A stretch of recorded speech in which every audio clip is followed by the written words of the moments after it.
Dialog Interaktif Ramadan bersama UHAMKA Jakarta. Assalamualaikum warahmatullahi wabarakatuh. Selamat berjumpa kembali pendengar dalam Dialog Interaktif Ramadan. Tentunya kerjasama bersama UHAMKA ya di pagi hari ini. Dan mudah-mudahan kabar Anda dalam keadaan sehat walafiat, tak kurang satu apapun di Ramadan kali ini. Seperti biasa juga ajak Anda untuk bisa menyimak tema-tema ya di bulan Ramadan ini. Dan khususnya agar kita senantiasa juga semangat ya menjalani bulan Ramadan dan tentu menjadi manusia yang bertakwa ya. Dan seperti biasa kita punya tema menarik. Anda bisa nanti bergabung di 0215869000 dan juga pesan singkat WA juga SMS ya. Kita buka juga untuk kesempatan kita berdiskusi, berdialog, mungkin sesi tanya jawab juga dengan narasumber kita.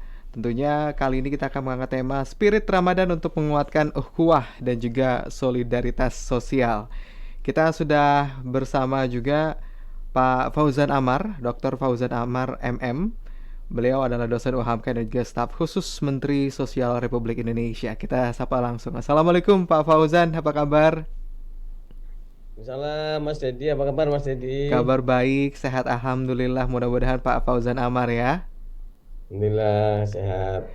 Baik Pak Fauzan, kita langsung bicara soal, karena kita ini di bulan Ramadan yang penuh berkah, penuh makna juga, dan sebenarnya kalau kita bicara soal prinsip-prinsip Islam ya tentang manusia itu kan beragam ya, dan bagaimana sih sebenarnya kita melihat keragaman yang harus juga disadari oleh masyarakat kita nih Pak Fauzan.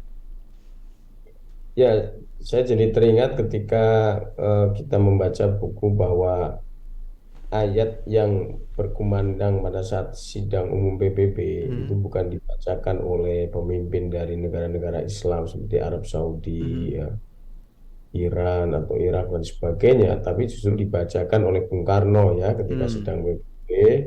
Ayat itu adalah surat Al-Hujurat ayat 13 yang berbunyi Bismillahirrahmanirrahim, ya ayuhan nas inna khalaqnakum min dzakarin wa unsa wa ja'alnakum syu'uban wa qabaila li ta'arafu inna akramakum indallahi atqakum. Jadi ayat ini menjelaskan bahwa manusia itu diciptakan dalam bentuk berbangsa-bangsa, bersuku-suku, dari jenis laki-laki dan dari jenis perempuan.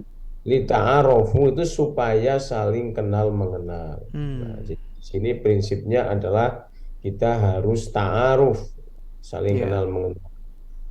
Nah, dari ta'aruf ini kan saya jadi paham Mas Dedi Ramadhani yang biasa wawancara saya ternyata lebih muda dari saya kan. Sama ini Pak Fauzan.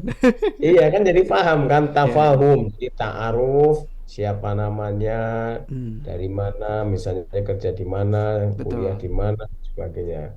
Yang kedua kan jadi paham, oh ini yang namanya Mas Dedi Ramadhani, namanya Mas Haryo, yang beda kan Mas Anton, kan jadi paham. Kemudian kan dari sini kemudian ta'awun, saling tolong menolong, tak kenal maka tak sayang. Gimana saya mau nolong Pak? Kenal orangnya juga enggak Pak. Nah, kan gitu. Jadi itulah mengapa Rasulullah menganjurkan kalau kita ingin diperpanjang umurnya, diperbanyak rezekinya, kan kita diperintahkan untuk silaturahim. Betul. Ya kan? Saling mengenal satu sama lain, saling memahami, menjaga pertemanan, persahabatan. Kan? Kalau kita sudah berteman, bersahabat itu kan kalau ada sesuatu minta tolong enak.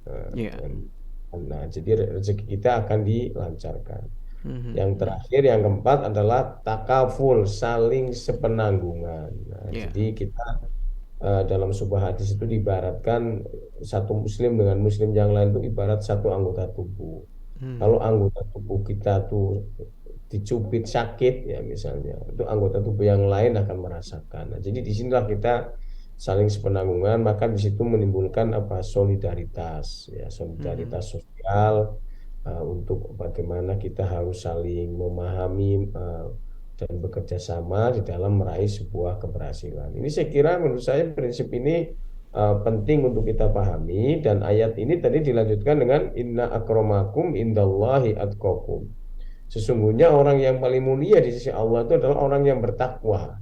Nah, ini kan tujuan puasa itu kan takwa. Betul. Ya kan? Nah, yang dimaksud orang yang bertakwa itu adalah tanpa dilihat apakah dia kaya atau miskin, kemudian Mhm. apakah dia itu cantik atau ganteng, apakah dia itu warna kulitnya hitam Mhm. atau putih. Bagi Tuhan, yang terpenting itu adalah bagaimana ketakwaannya kepada Allah. Ya, jadi orang yang bisa menjalankan segala perintahnya, menjauhi segala larangannya, itulah orang yang paling mulia di sisi Allah Subhanahu wa taala. Nah, oleh Mhm. karena itu saya kira kalau kita sebagai apa namanya umat manusia ya baik sebagai individu, sebagai keluarga, sebagai masyarakat, bangsa dan negara ini Mhm. menyadari prinsip itu, ya saya berpandangan bahwa ukhuwah atau solidaritas itu pasti akan terbangun dengan baik. Gitu, Mhm. Mas. Iya. Pak Fauzan, kan tadi kalau kita bicara soal tak kenal maka tak sayang. Nah, Ya, bagaimana kalau misalkan ya, seseorang itu belum pernah bertemu, tapi dalam suatu momentum yang katakanlah ya butuh ditolong, atau bagaimana sebenarnya mengkonsepkan bahwa eh, konsep menolong kita solidaritas gitu ya, tanpa harus melihat fisik atau mungkin katakanlah kondisi sebenarnya, tapi secara kasat mata atau mungkin secara bersama-sama gitu, bahwa ini adalah seseorang yang sangat butuh dibantu. Nah, itu bagaimana? Kadang-kadang kita masih menemukan ya dalam batin kita sendiri, wah, jangan-jangan saya takut nanti yang bersangkutan malah menyalahgunakan apa yang saya kasih bantuan, atau bahkan tadi ya, niat seseorang kita tidak akan pernah tahu.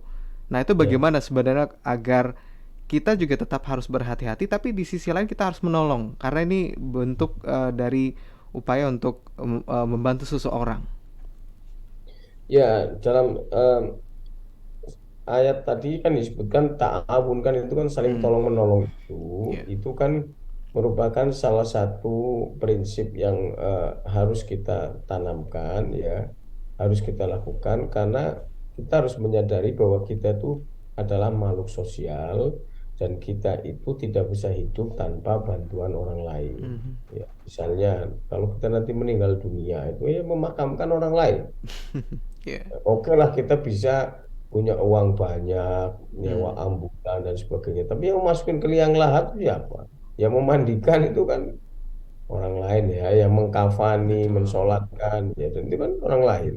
Dan itu adalah salah satu kewajiban yang harus dilaksanakan dalam ajaran agama. Hanya idealnya memang tentu berbeda ketika kita menolong orang yang kita kenal dengan orang yang sama sekali tidak kenal. Tetapi Hmm. bahwa kewajiban kita menolong pada sesama manusia itu adalah merupakan kewajiban agama. Wa ta'awanu 'alal Hmm. birri wat taqwa. Ya, ya. Jadi kita akan tolong menolong dalam berbuat kebaikan dan ketakwaan. Nah, Mhm. dalam hal ini batasannya adalah selama kita tolong menolongnya itu dalam kebaikan, silakan dilakukan. Tapi Hmm. wala ta'awanu 'alal ismi wal udwan dan jangan tolong menolong dalam perbuatan dosa Oh dan ya. kemungkaran. Artinya kalau misalnya kita nggak kenal orang, orang itu minta tolong menembakkan misalnya Mhm. senjatanya atau mungkin mencuri Mhm. dan sebagainya. Jangankan terhadap orang yang kita kenal, terhadap orang tua yang menyuruh kita berbuat Nggak boleh ya, Pak. pun kan kita berhak untuk menolak kan gitu. Mhm. Jadi karena Mhm. itu maka eh, perintah tolong menolong itu kepada siapapun harus kita lakukan ya. Dan misalnya ya kalau kita menolong orang kecelakaan kan kita nggak Ya. nanya agamanya apa, sukunya Iya, apa iya. kan. Pak, Bapak jatuh Pak, iya sukunya apa Pak? Wah kalau mati Pak ya kita tolong aja. Mhm. Misalnya bawa ke rumah sakit ya masukin ke misalnya ICU apa UGD dan sebagainya kan. Sehingga dengan Mhm. demikian orang tersebut terselamatkan nyawanya. Jadi karena itu idealnya memang Mas Dendi saya setuju bahwa ya lebih enak menolong orang yang paham kan gitu. Kenapa? Karena kalau Mhm. orang yang paham itu setidak-tidaknya mereka ya tidak akan menipu kita. Kalau kita lihat sekarang ini banyak sekali kasus penipuan itu kan antara lain ya Hmm. disebabkan karena memang orang memanfaatkan ketidaktahuan orang kan. Misalnya yang lagi populer itu tentang undangan pernikahan. Gimana orang nggak kenal kok undang nikah? Mhm. Iya, Iya betul. kan? Kalau kita ngelik, ngapa ngeklik, kemudian kita menjadi apa namanya menjadi ini apa korban dan sebagainya. Ini Mhm. kan menurut saya sesuatu yang memang harus dihindari. Nah, saya kira begitu, Mas Iya. Dedi. Nah, kalau kita berkaitan dengan makna puasa nih, Pak Fauzan, ini bagaimana sebenarnya antara puasa Ramadan dengan kita menguatkan ukhuwah dan solidaritas sosial sebenarnya?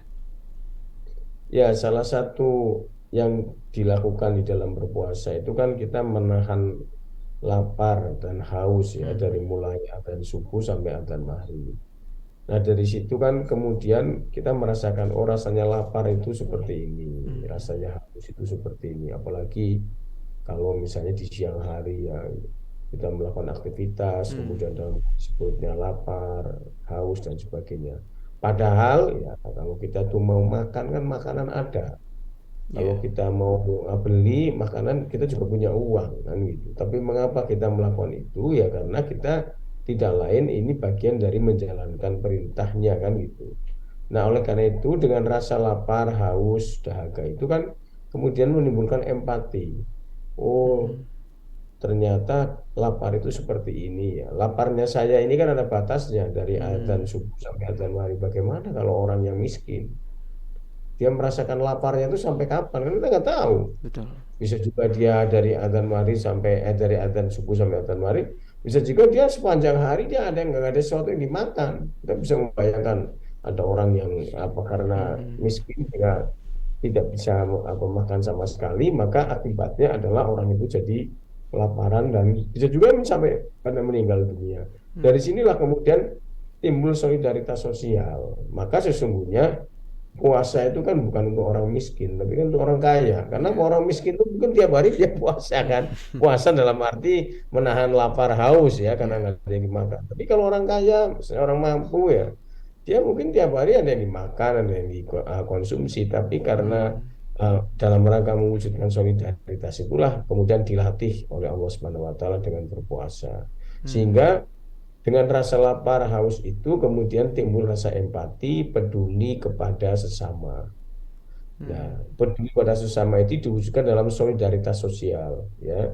Bagaimana menimbulkan empati eh, dan juga solidaritas kepada sesama manusia. Kemudian itulah mengapa di bulan puasa itu kita diberikan pahala yang berlipat bagi orang yang mau peduli pada sesama. Misalnya, ada satu hadis yang mengatakan, barang siapa yang memberi makan kepada orang yang berbuka puasa, pahalanya sama dengan orang yang berpuasa. Ya kan? Karena Masya Allah. mungkin orang itu mau buka puasa karena nggak dimakan. Wah, kita ngasih makan loh. Ya, kemudian Allah melipat gandakan pahala kepada orang yang apa namanya mau melaksanakan kebaikan di bulan puasa. Itulah mengapa ini kita lihat sebagai satu motivasi dan berdampak pada apa? Peningkatan jumlah dana solidaritas sosial. Misalnya kemarin kita lihat di istana, Presiden mewajibkan para pejabat negara khususnya yang Muslim itu untuk berzakat. Ya. Mengapa di bulan puasa? Ya salah satunya karena ada kewajiban apa dilipat gandakan pahala. Yang kedua ya memang mudah di dalam penghitungannya. Jadi kan zakat itu harus mencapai 1 tahun, yang disebut dengan haul. Kalau dulu membayarnya di bulan Ramadan tahun 2022, ya sekarang Ramadan 2023 itu berarti sudah setahun. Ya. Maka gampang menghitungnya bagi orang yang awam itu. Saya kira begitu, Mas Ya. Dedi. Baik. Pak Fauzan, kita libatkan pendengar juga ya. Bagaimana mungkin mencermati apa yang sebenarnya harus kita kuatkan, termasuk tadi ya spirit Ramadan itu ya untuk bisa ukhuwah dan juga solidaritas sosial kita semakin lebih baik lagi. Kali ini sudah ada bergabung, ada Pak Heru, kita terima dulu. Selamat pagi, Pak Heru. Assalamualaikum. Halo, selamat pagi. Assalamualaikum. Waalaikumsalam warahmatullahi wabarakatuh. Silakan Pak Heru. Saya mau tanya satu, yang pertama ini Pak Ya. Ustadz. Masalah kadang-kadang di kita ini kan berpendapat siapa orang yang bersedekah membangun kepada masjid maka Allah bangunkan rumah di surga gitu. Nah, kebanyakan kan masjid ini saldonya ratusan juta, puluhan juta. Gitu. Terkadang orang-orang kaya ini untuk membagi sama yang miskin nungguin bulan puasa nih. Katanya, Nunggu momentum. Nah, kalau saya ngasih makan orang puasa sama pahalanya saya puasa gitu. Kadang-kadang di bulan lain ya lu makan mau nggak buat dosa gue deh ya, gitu. Iya. Nah, ini bordes atau enggak umpamanya satu masjid, umpamanya Pak Ustadz ini jadi DKM ada saldo 80 juta atau 1 juta. Nah ini terus kanan kiri masjid pasti ada orang fakir miskin, yatim atau katakan yang nggak mampu. umpamanya dana ini digunakan untuk berbagi kembali, fungsi sosialnya ini haram atau enggak gitu, boleh atau enggak. Banyak kan ini dana masjid kan cuma untuk pembangunan Untuk operasional masjid ya. istilahnya seperti udah karpet bagus, beli yang lebih tebal, beli yang lebih bagus. Padahal ya jamaah dia juga sebaris 2 baris. Terus seperti udah kipas angin bagus, ganti AC, udah AC ganti ini lagi. Udah keramik ganti marmer, udah mermer ganti apa tahu dah. Nah ini kebanyakan kan cuma fungsi ini aja gitu. Selamanya nggak ada fungsi sosialnya ke masyarakat. Ada istilahnya ngasih lebaran anak yatim setahun sekali. Nah ini gimana kalau dana masjid saldo itu digunakan seperti di Masjid Jogokarya itu, diberi manfaat kanan kirinya. Itu gimana, boleh nggak? Satu. Kedua, masalah lita'arofu, saling mengenal. Nah ini umpamanya antara hubungan akhwan dan ikhwat ini sebatas apa lita'arofu ini itu? Setelah apakah ada batasan waktu atau hal-hal apa yang dibolehkan untuk diketahui atau tidak? Ini di mana batas-batasnya, Ustaz? Itu aja, terima kasih. Baik. Terima kasih. Waalaikumsalam warahmatullahi wabarakatuh. Bisa langsung ditanggapi Pak Fauzan tadi terkait Ya, dengan Pak Heru, masjid. terima kasih. Saya kira sekarang ini masjid yang menjadi role model di Indonesia itu kan sekarang adalah Masjid Jogokaryan di Yogyakarta ya. Dan sekarang sudah ditiru, saya lupa nama masjidnya, di daerah Seragen. 2 masjid itu yang menerapkan prinsip saldo 0 rupiah. Juga misalnya masjid di Seragen itu disediakan kamar ya bagi para musafir dengan menggunakan apa namanya tenda kapsul atau kasur ya dan sebagainya, sehingga orang-orang musafir yang dalam perjalanan mereka itu kemudian apa namanya bisa beristirahat di masjid tersebut, dan jamaahnya selalu membludak ya. Di Masjid Jogokaryan Yogyakarta juga jamaahnya membludak karena menggunakan prinsip 0 rupiah ya. Anak-anak muda itu bisa bermain di sekitar lingkungan masjid karena masjid itu menerapkan prinsip wifi gratis. Jadi orang bisa mengakses wifi secara gratis. Nah kalau main wifi-nya di dekat masjid kan pasti nontonnya yang bagus-bagus toh. Nggak mungkin nonton yang tontonan yang mengandung unsur pornografi dan porno aksi. Nah sementara masjid-masjid yang menggunakan prinsip saldonya banyak, wah itu akibatnya kan sepi. Saya lupa kalau nggak salah tahun 2014 sampai 2013 itu di Kalimantan. Itu ada di Kalimantan Selatan ya. Waktu itu saya mewakili PP Muhammadiyah melakukan kunjungan studi banding tentang pemberdayaan ekonomi masjid. Itu ada masjid tua, itu saldonya malah 1 miliar lebih. Saya sempat tanya, Pak, ini saldo 1 miliar kok toiletnya mampet? Bayangin aja, toilet mampet ya kan, kemudian bau. Nah ini Bapak saldonya uangnya buat apa? Ya jawabannya pengurusnya muter-muter itulah. Ini kita menyalurkan itu ada jadwalnya. Nah jadwalnya kapan? Kan? Orang di sini udah jelas mampet dan sebagainya lah. Ini contoh, kalau karena itu maka perlu ada revolusi mental saya kira ya di dalam para pengelola masjid itu, bahwa masjid itu rumah Allah, jangan khawatir. Ya kan, kalau kemudian saldonya 0 maka kemudian berdampak pada pengurusan masjid yang tidak terjaga. Itu rumah Allah. Allah pasti akan mencukupkan menjaga rumahnya. Tugas kita kan bagaimana istilahnya Pak Yusuf Kalla sebagai Ketua Umum Dewan Masjid Indonesia adalah memakmurkan dan dimakmurkan masjid. Jadi masjidnya kita makmurkan, maka lingkungan sekitarnya otomatis akan makmur. Ikutan ya. Ya iya kan, misalnya kalau kita lihat Masjid Jogokaryan itu, orang datang berbondong-bondong ke situ, otomatis kan para pedagang di lingkungan sekitar juga akan laku, ya kan. Para anak-anak mudanya ya juga akan melakukan aktivitas positif yang berdampak pada ekonomi lah ini. Jadi saya kira gitu Pak Heru. Yang kedua, ta'aruf ya, laki dan perempuan seperti apa? Menurut saya kan dibolehkan karena itu perintah agama. Misalnya ketika ada seorang pemuda akan menikahi seorang gadis, bagaimana ketentuannya? Kan dia boleh mengenal siapa gadis itu, ya, kenalan, bertaaruf gitu. Makanya ada istilah, saya nggak pacaran kok mas, saya ta'arufan, kan gitu kan? Ya, karena memang batasan dalam Islam kita supaya saling mengenal itu dianjurkan. Misalnya ketika Rasulullah itu pernah menjelaskan bahwa ketika ada orang yang mau menikah, dia ingin tahu, ya, karena di zaman Nabi kan perempuannya memakai hijab ya dengan rapat itu. Boleh nggak saya ingin tahu warna rambut orang tersebut? Boleh. Kalau saya ingin tahu kulitnya orang tersebut, boleh nggak? Boleh. Tapi dengan cara apa?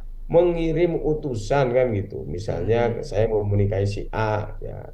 Ketika si A itu apa namanya, saya ingin tahu rambutnya hitam apa putih, keriting apa lurus gitu ya, kulitnya hitam apa putih dan sebagainya. Ya saya bisa mengutus orang kepercayaan.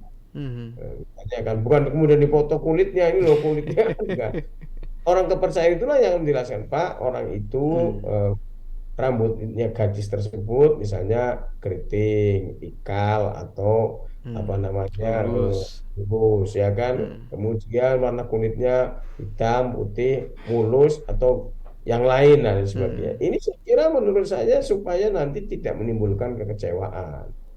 Sehingga apa namanya setelah mengetahui dijelaskan oleh utusannya itu, kemudian kan timbul satu kepercayaan. Oh kalau gitu berarti ini sesuai dong dengan apa namanya apa yang saya inginkan. Saya menginginkan misalnya seorang gadis yang Mhm. eh, rambutnya itu lurus, kulitnya putih misalnya, atau Mhm. kulitnya yang sawo matang kita orang Iya, Indonesia ya. iya, iya. Nah itu kan otomatis dari situ eh, timbul kemudian alat untuk pengambilan keputusan. Gimana mau menikah nggak? Ya Pak, setelah saya mendengar informasi dari utusan saya, ya yang saya percaya, dia Mhm. menjelaskan bahwa gadis tersebut misalnya tadi apa eh, rambutnya, warna kulitnya dan sebagainya itu saya memutuskan untuk menikahinya. Mhm. Nah Iya. ini saya kira menurut saya batasan dari contoh ta'aruf ya bagi seorang laki-laki dan perempuan yang memang akan melaksanakan satu proses pernikahan. Saya kira begitu Mas Ya, Dedi.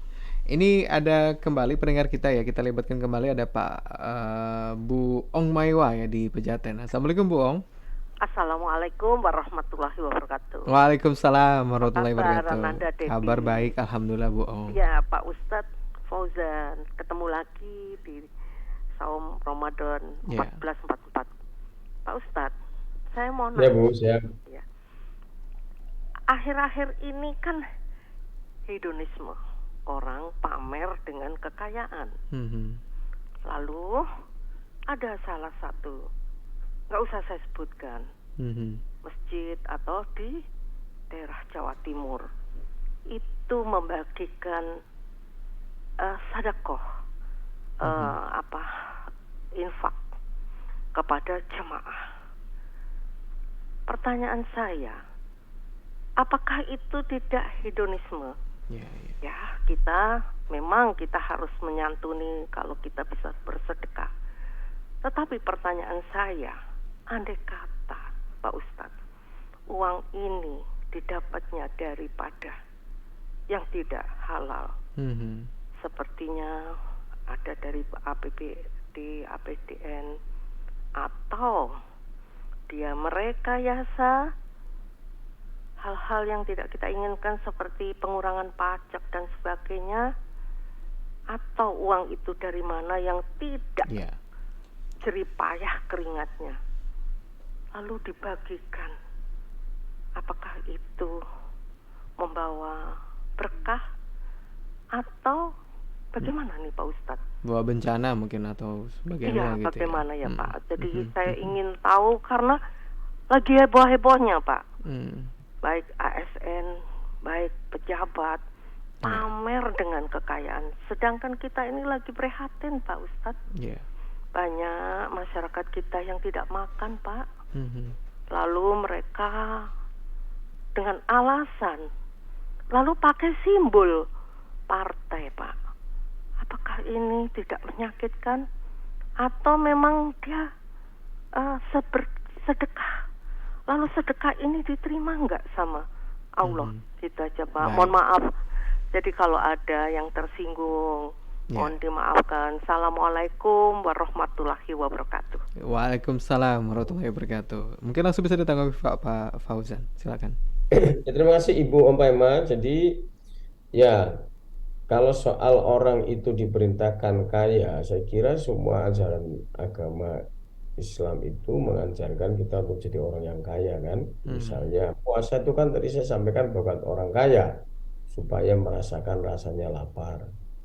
Nah, zakat itu kan perintahnya pada orang kaya, ya kan. Kalau orang miskin ya dia menjadi penerima zakat, maka dia tidak kena kewajiban berzakat.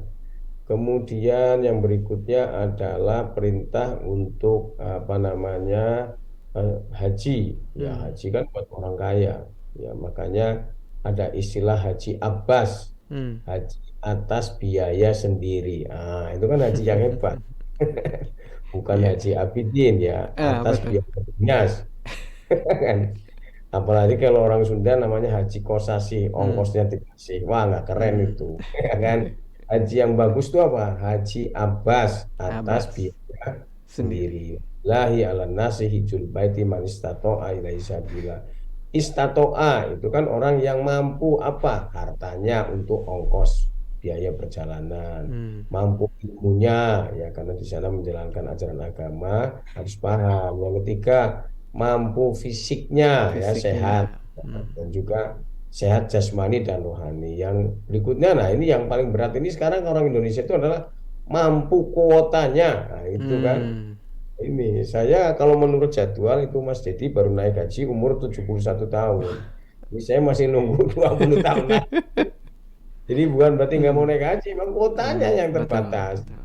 Nah, jadi oleh karena itu, maka di dalam Islam itu ada dua pertanyaan tentang harta itu. Yang Hmm. pertama, dari mana harta itu diperoleh, Ya. ya kan?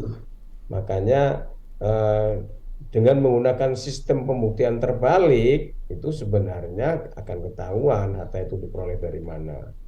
Ya, apakah diperoleh dengan cara yang halal, Hmm. yang legal, ataukah dengan cara yang ilegal atau yang haram. Kan ketahuan itu. Ya. Yang kedua adalah untuk apa harta itu digunakan. Hmm. Nah, apakah digunakan untuk kebaikan, ya, ataukah digunakan untuk hal-hal yang justru bertentangan dengan ajaran agama. Nah, dua hal ini tentang harta ini itu nanti akan dipertanggungjawabkan kelak ya, di hari akhirat itu. Jadi dari mana dan untuk apa. Ya. Nah, oleh karena itu maka agar harta yang kita peroleh dengan agar harta yang kita peroleh itu halal ya maka cara memperolehnya itu juga harus dengan cara yang halal. Misalnya dengan cara bekerja atau dengan usaha. Ya, Hmm. bekerja itu kita mendapatkan penghasilan, mendapatkan gaji, usaha kita mendapatkan satu keuntungan ya kan Ya. dari usaha yang kita lakukan. Berarti apa namanya jelas sumbernya kan gitu. Bagaimana kalau orang itu kerja merangkap usaha? Boleh tidak? Boleh. Misalnya Mas Dedi bekerja ya, sebagai penyiar radio El Sinta, tapi di rumahnya punya kos-kosan kan boleh. Ya. Kosan kan usaha kan. Jadi Hmm. nanti apa namanya dia punya pendapatan dari gaji dan juga dari usaha. Kan salah satu cara orang itu sejahtera kan meningkatkan pendapatan. Nah, Hmm. pendapatan itu bisa diperoleh dengan kerja atau dengan usaha. Atau bisa juga kalau ya seperti kemarin sempat ramai ada seorang hakim yang kekayaannya meningkat drastis. Ya. Nah, ternyata dia dapat warisan ya Hmm. dari orang tuanya. Nah, ketika ditanya, kok warisannya banyak sekali? Ya karena orang tuanya punya saham. Siapa yang mengurusi? Adik saya. Saya tidak menangani masalah itu. Nah, itu kan Hmm. berarti jelas kan begitu. Nah, oleh karena itu maka di dalam kita memanfaatkan harta yang kita punya itu ya harus dilakukan dengan baik dan benar ya. Misalnya tidak dengan cara flexing ya, Hmm. memamerkan harta. Tapi kalau memamerkannya untuk kebaikan, menurut saya ya sah-sah saja. Misalnya ya, eh, kita mengundang orang-orang fakir miskin berbuka puasa di Hmm. rumahnya, atau kita mendatangi panti asuhan, ya kan? Kemudian kita berinfak bersedekah kepadanya, menurut saya sah-sah saja. Atau kita mengadakan buka bersama di masjid, ya, apa namanya di eh, buka bersama dengan para jamaah, ya, misalnya Hmm. eh, Mas Dedi pulang kampung dapat Ya. rezeki, saya mau buka puasa di kampung saya. Nah, Hmm. kemudian ketika buka puasa saya ingin memberikan sedekah kepada orang yang datang berbuka puasa. Menurut saya sah-sah saja. Cuman karena sekarang ini di zaman teknologi, ya kan, apa yang dilakukan itu kan gampang disorting, disorot, ya, diviralkan. Ya. Mungkin zaman dulu juga ada, cuman karena memang tidak di zaman teknologi sehingga kemudian tidak diviralkan. apakah boleh membawa embel-embel tertentu? Ya embel-embel tertentu boleh saja. Misalnya, Hmm. ya mungkin yang menyampaikan bukan Pak Dedi. Ini Pak Dedi ini pulang kampung, mengumpulkan Ya. teman-temannya, tetangganya di kampung, minta doa Mhm. supaya diberi kesehatan, diberi kelancaran dalam bekerja, dalam usahanya. Kan boleh diberi keberkahan. Boleh tidak, Pak? Ya boleh saja. Nah, karena kita mengharapkan sesuatu, boleh minta didoakan kan sah-sah Ya. saja gitu. Tetapi jangan motifnya Bapak tidak mendoakan saya keterlaluan Pak. Udah saya kasih makan, udah kasih ongkos. Nah, Pamrih ini ya. yang menurut saya Mhm. menjadi berlebihan. Nah, Mhm. jadi Mhm. disitulah menurut saya harus proporsional. Maka ketika ada orang yang seperti yang Ibu tadi sampaikan, ya, yang jadi masalah adalah kalau kita mendengar penjelasan dari yang bersangkutan, yaitu kami sudah rutin biasa dilakukan tiap tahun, Hmm. ya kan. Nah, kemudian ya saya juga tidak tahu kenapa kemudian sekarang ini kok jadi viral. Nah, kalau Ya. sudah seperti itu kan pertanyaannya apakah memang diviralkan oleh orang yang tidak suka, ya Mhm. apakah memang niatnya tuh sebenarnya laporan Pak, ini sudah dibagikan Pak, ini buktinya ada videonya kan? Kan Iya. karena suka laporan begitu. Seperti hari ini saya siaran dengan Mas Dedi. Apa buktinya Mas Fauzan siaran? Oh ini ada rekamannya kok. Iya. Iya.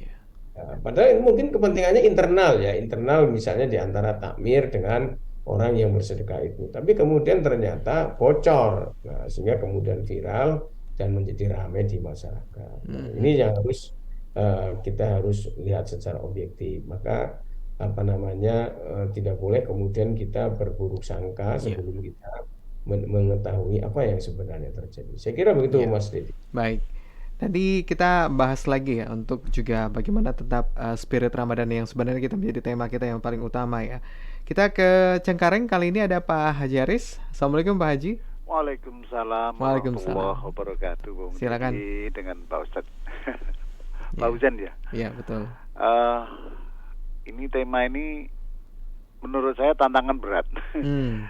bagi umat Islam karena untuk menjadi orang yang solider itu kan memang harus kaya. Oh. Dari kekayaan itulah kita bisa membantu kepada kaum-kaum yang lemah, kaum yang membutuhkan Pak, termasuk fakir miskin. Mhm. Nah, tetapi gini Pak Ustadz, aneh kalau saat ini karena ajaran Islam, kemudian dia jadi pengusaha besar, itu seolah-olah aneh. Mhm. Sangat sulit saya menemukan itu. Umumnya yang jadi pengusaha besar itu bukan karena belajar Islam. Mhm. Yang belajar Islam umumnya jadi mustahik. Bahkan saat ini kesannya kita ini sedang sulit menghindar dari orang-orang yang minta sedekah dan mengatasnamakan agama. Mhm. Dan kebanyakan Islam yang dibawa itu. Ya, ya. Ada yang nongkrong di depan swalayan, ada yang keliling ke rumah-rumah, terus kemudian ada yang nyegatin di tengah jalan dengan alasan adalah Islam. Mhm. Ya, untuk yayasan ini dan lain sebagainya. Iya. Menurut saya begini Pak Ustadz, atau bagaimana? Kalau saya sering ya memproklamirkan, ini Bung Dedi apal kayaknya, Berion. Iya. Jadi orang Islam itu harus jadi produsen, Mhm. harus wajib hukumnya. Karena Rasulullah sendiri seorang niagawan. Niagawan itu kan identik dengan produsen.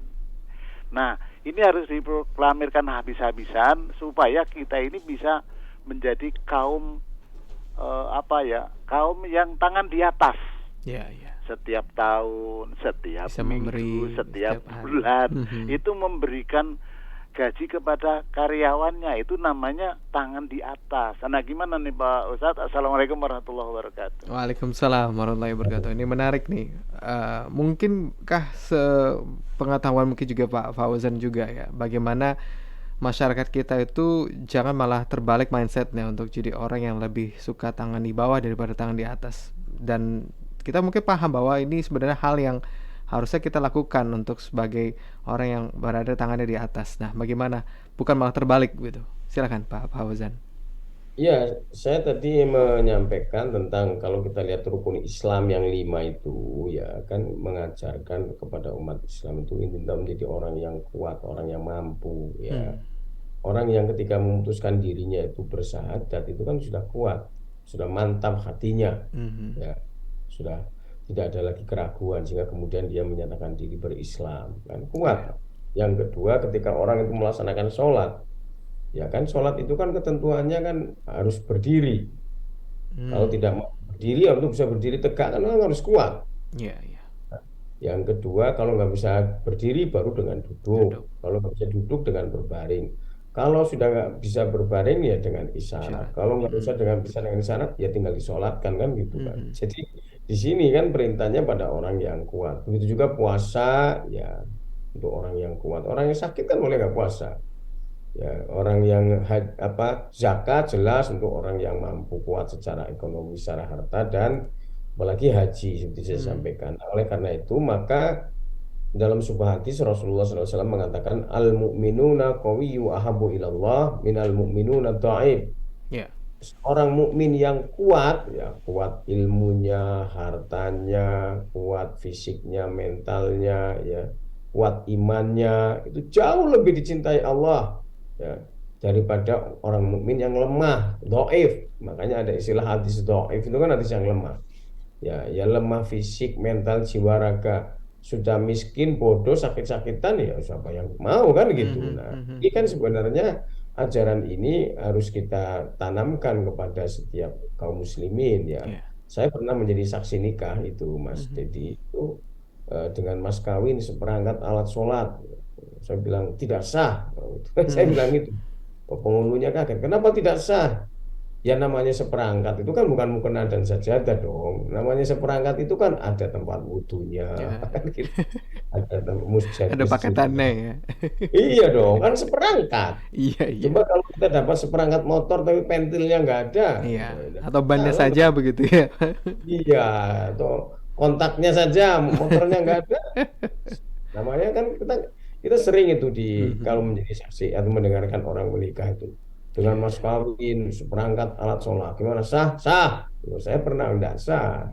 Nah jadi artinya ya kalau orang perintahnya kan mendirikan sholat Iya, wa iya. iqamus sholat bukan melaksanakan. Nah untuk bisa mendirikan itu kan otomatis dia harus punya tempat wudhu yang representatif. Kalau nggak ada ya baru Mhm. tayamum kan gitu nggak ada Iya, air. iya.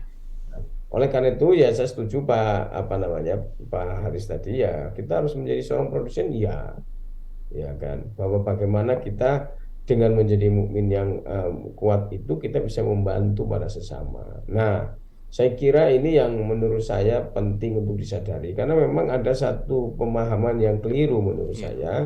Memang ada satu ungkapan bahwa dunia ini adalah apa namanya surganya orang kafir dan nerakanya orang mukmin. Mhm. Seolah hadis ini dipahami lah, kita kan di dunia ini memang sengsara. Nanti kalau pengen enak itu ya nanti kelak di akhirat. Ini Akhirat. kan sesuatu yang menurut saya menyesatkan. Padahal maksudnya adalah kita itu apabila dalam menjalani proses itu kan kita harus bersabar. Seperti puasa ini kan kita dilatih untuk bersabar. Mhm. Kita ini kan melakukan metamorfosa takwa Iya. seperti apa namanya eh, apa namanya sebelum menjadi kupu-kupu itu kan dia harus menjadi kepompong menjadi ulat selama Mhm. kurang lebih sekitar 14 sampai 21 hari. Nah, kita kan selama sebulan Iya. ya kita harus sabar dari segala macam godaan ya dari segala Mhm. macam perkataan yang tercela dan sebagainya. Nah, ini kan namanya metamorfosa ini kan metamorfosa takwa baru nanti setelah selesai berpuasa kan kita bisa meraih derajat takwa kan gitu ya. Mhm. Makanya Nabi menyindir banyak orang yang puasa nggak dapat apa-apa kecuali dia hanya lapar, haus dan dahaga karena puasa tapi suka mengumpat, suka menghujat ya kan Mhm. puasa tapi pelit, ya tidak mau berbagi dan sebagainya lah. Oleh karena itu saya kira Pak Haris, ya kalau ini Iya. diamalkan, saya yakin dan percaya bahwa umat Islam itu pasti akan menjadi orang yang mampu, menjadi orang yang kaya. Banyak sekali ya ajaran-ajaran Islam yang memerintahkan supaya kita menjadi orang yang kaya ya. Misalnya kita diperintahkan untuk mencari rizki ya, Mhm. rizki sebanyak-banyaknya kan. apa yang ada di langit dan bumi semuanya adalah untuk manusia, ya ini diberikan Allah itu untuk seluruh manusia. Kita diminta untuk mencari rizkinya.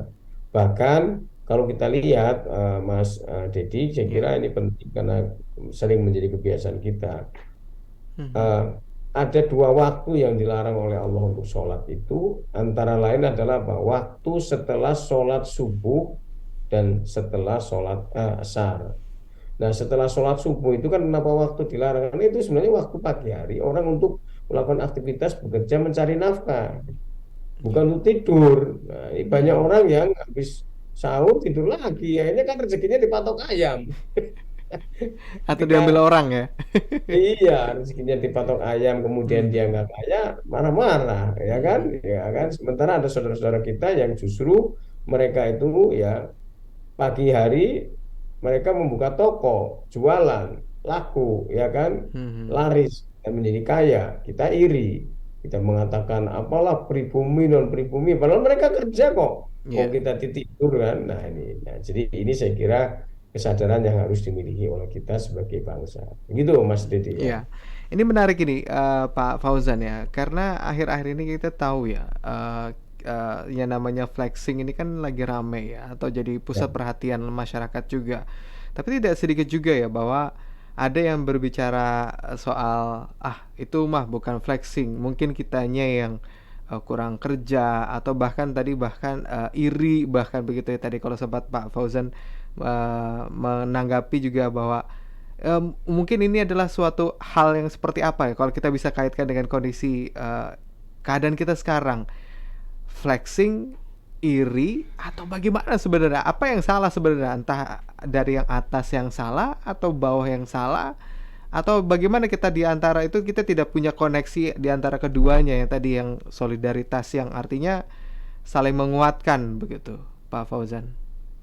Ya, saya kemarin membaca tulisannya Profesor Abdul Muti ya di koran itu tentang flexing di bulan Ramadan. Salah satu penyebab flexing itu kan antara lain sebenarnya kan orang yang menderita penyakit kejiwaan, yang merasa puas ketika kemudian telah memamerkan sesuatu yang dia miliki. Ya. Kemudian dia merasa bahwa ada semacam kebanggaan ya ketika dia bisa menunjukkan eksistensinya. Nah, tapi di sisi lain kan secara psikologi kan orang yang mengalami kegagalan kan gitu. Kalau kita lihat orang-orang yang kaya-kaya di Indonesia, misalnya ya sebutlah 10 orang kaya di Indonesia.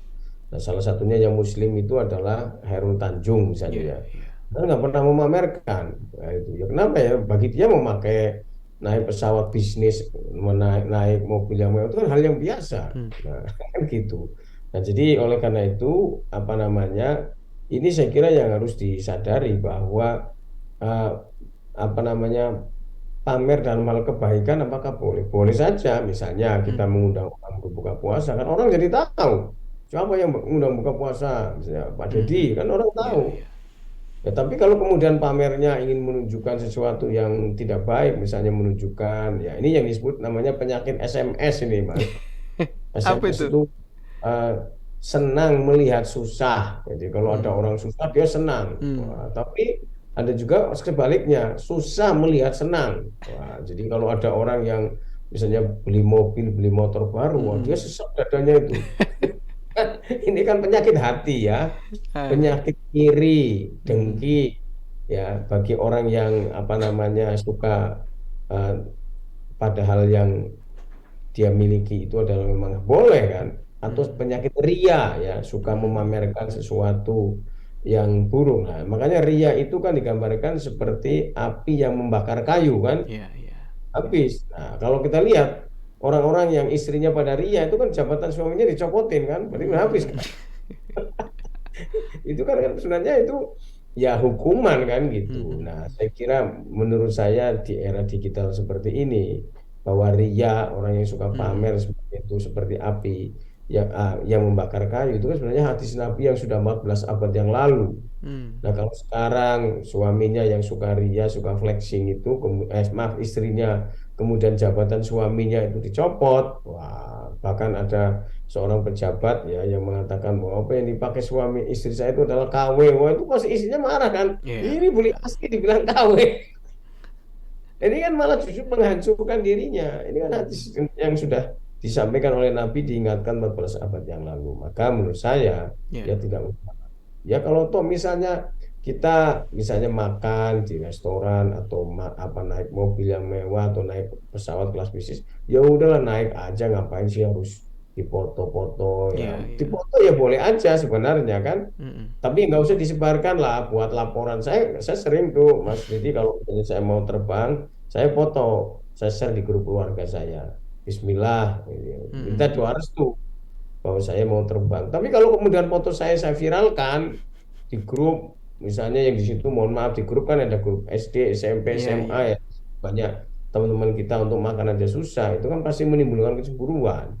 Tapi kalau dipasang untuk status misalnya Bismillah, oh biasanya pada nanya hati-hati Mas, atau mau kemana, kan Mm-mm. boleh-boleh aja. Mhm. Gak usah kemudian diposting secara berlebihan sih. Menurut saya ya, sebagai sebuah ungkapan permohonan doa ya sah-sah saja sih menurut saya. Tetapi Mhm. memang semuanya tergantung dari niatnya. Innamal a'malu Biniat, binniyat. ya. Semua perbuatan itu tergantung dari niat kita kepada Allah Subhanahu wa Ta'ala. Gitu Mhm. Mas. Iya. Tapi mungkin bagaimana mungkin terakhir ya dari Pak Fauzan ya menyikapi Ramadan ini tentunya agar kita terbiasa gitu ya, tolong menolong spirit Ramadan kita juga jangan kendor. Apa momentum di Ramadan ini yang harus segera kita perbaiki, kita terus tambahkan atau mungkin katakanlah ya kita kuatkan sekaligus juga sebagai closing. Silakan Pak Fauzan. Ya, pada saat bulan Rajab itu biasanya kan ada anjuran oleh Nabi untuk berdoa. Ya. Allahumma barik lana fir Rajab wa Sya'ban wa balighna Ramadan. Hmm. Berkailah kami di bulan Rajab dan bulan Sya'ban dan sampaikanlah kami di bulan Ramadan. Hmm. Artinya kita tuh sekarang berada di bulan Ramadan, berarti kan doa kita tuh dikabulkan Allah Subhanahu wa Ya. taala. Nah, pertanyaannya adalah apakah dengan dikabulkannya doa itu kita memanfaatkan nggak dengan sebaik-baiknya, Hmm. ya kan? Memanfaatkannya dengan apa? Dengan menjalankan apa namanya ibadah sebaik mungkin di bulan Ramadan, baik ibadah yang wajib maupun ibadah yang sunnah. Ya, ibadah yang wajib seperti puasa, Ya. ya wajib di bulan Ramadan ya. Dan juga yang rutin misalnya seperti sholat. Yang sunnah itu kan ada sholat taraweh, bersedekah Mhm. dan sebagainya. Nah, ini harus kita manfaatkan dengan sebaik-baiknya karena belum tentu kan pada bulan Ramadan tahun depan itu kita bertemu kembali. Maka salah satu kesedihan yang dialami oleh Rasulullah adalah ketika beliau berada di akhir bulan Ramadan. Ya. Kenapa? Sedih karena dipisahkan ya kan dengan Hmm. bulan yang penuh kemuliaan, bulan yang penuh keberkahan, penuh Ya. ampunan kan itu. Nah, oleh karena itu, saya kira kita harus memanfaatkan ini dengan sebaik-baiknya sebagai bentuk apa namanya rasa syukur kita kepada Allah atas doa yang dikabulkan. Dan yang kedua adalah kita harus meningkatkan ya ibadah kita dengan baik karena apa namanya seperti saya katakan tadi bahwa bulan Ramadan itu bagaikan metamorfose takwa ya selama sebulan itu kita menjadi kepompong ya sebelum nanti menjadi kupu-kupu Ya. ya kan. Nah, maka gunakanlah kesempatan ini karena ya apa belum tentu di Ramadan berikutnya atau Berikutnya. tahun depan itu kita bisa ketemu. Nah, ini sekarang kalau nggak salah ini hari ketujuh ya. Hari ketujuh. Waktu sekitar 22 hari lagi ya mari kita manfaatkan dengan sebaik-baiknya. Jangan sampai nanti timbul penyesalan. Mhm. Ya, penyesalan karena puasanya adalah nggak dapat apa-apa kecuali lapar, haus, dan dahaga. Atau puasanya namanya puasa kendang itu, gendang ya. Buka tutup ya kan. Nah. Depan puasa, tengah kosong, Hmm. terakhir puasa kan gitu kan Iya, sayang. iya. Jadi, Hmm. Hmm. mari kita manfaatkan dengan sebaik-baiknya. Jadikan bulan Ramadan ini sebagai sarana untuk peningkatan iman kita, peningkatan ketakwaan kita, dan juga adalah solidaritas kita kepada sesama. Ya, Iya. dan juga persaudaraan kita dengan sesama Hmm. manusia. Ya. Baik itu apakah sesama Muslim, ya, baik yang disebut dengan ukhuwah Islamiyah, maupun sesama manusia, ya, yang disebut dengan ukhuwah insaniyah atau ukhuwah basoriyah, dan juga adalah apa namanya solidaritas dengan sesama anak bangsa atau yang disebut dengan ukhuwah watoniyah. Dengan kita menyadari itu, Mhm. saya kira kita akan bisa menjalankan ibadah puasa ini dengan sebaik-baiknya, dan mudah-mudahan setelah puasa ini kita keluar menjadi kupu-kupu ya, yang terbang dengan baik ya, yang suci bersih lahir itu. Makanya kita merayakan namanya Idul Fitri ya, kembali kepada kesucian seperti sucinya bayi yang baru dilahirkan. Baik. Saya kira begitu Mas Teddy. Baik, Pak Fauzan, terima kasih atas waktu dan pencerahannya di pagi hari ini. Mudah-mudahan kita tetap bersemangat ya menjalani Ramadan kita. Terima kasih, selamat pagi. Assalamualaikum Pak Fauzan. Selamat pagi semuanya, terima kasih.